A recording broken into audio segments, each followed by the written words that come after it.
মালদহে SIR বিরোধী আন্দোলন ঘিরে বড় পদক্ষেপ। মোট ১২টি মামলার তদন্তভার নিল ন্যাশনাল ইনভেস্টিগেশন এজেন্সি। এই মামলাগুলিতে গ্রেফতার হওয়া ৪১ জন অভিযুক্তকে এদিন এনআইএর হাতে তুলে দেওয়ার প্রক্রিয়া শুরু হয় বলে জানা যাচ্ছে। বুধবার দুপুরে মালদা জেলা আদালতে কড়া নিরাপত্তার মধ্যে আনা হয় অভিযুক্তদের।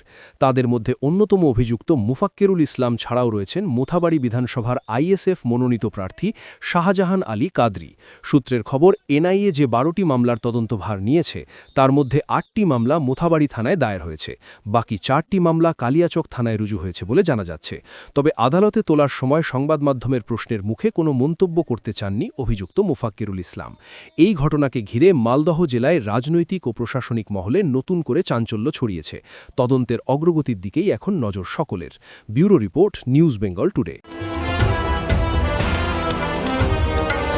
মেঘবেলা লাইভে আপনার পছন্দের টিভি চ্যানেলস সম্পূর্ণ বিনামূল্যে, শুধুমাত্র মেঘবেলা ব্রডব্যান্ডের কানেকশনের সঙ্গে। মেঘবেলা ব্রডব্যান্ড, বাংলার ঘরে ঘরে। উত্তর ২৪ পরগনা ও তার আশপাশের এলাকার মানুষের সেবায় ক্যাথল্যাবের মতো অত্যাধুনিক সুবিধা নিয়ে পরিষেবায় ব্রতী সারদা মাল্টি স্পেশালিটি হাসপাতাল।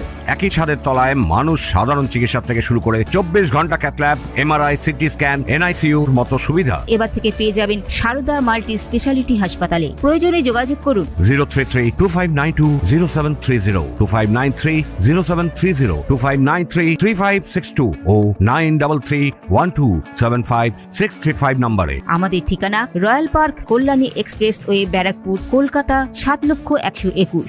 সারদা মাল্টি স্পেশালিটি হাসপাতাল, পরিষেবাই হোক আমাদের মূল লক্ষ্য।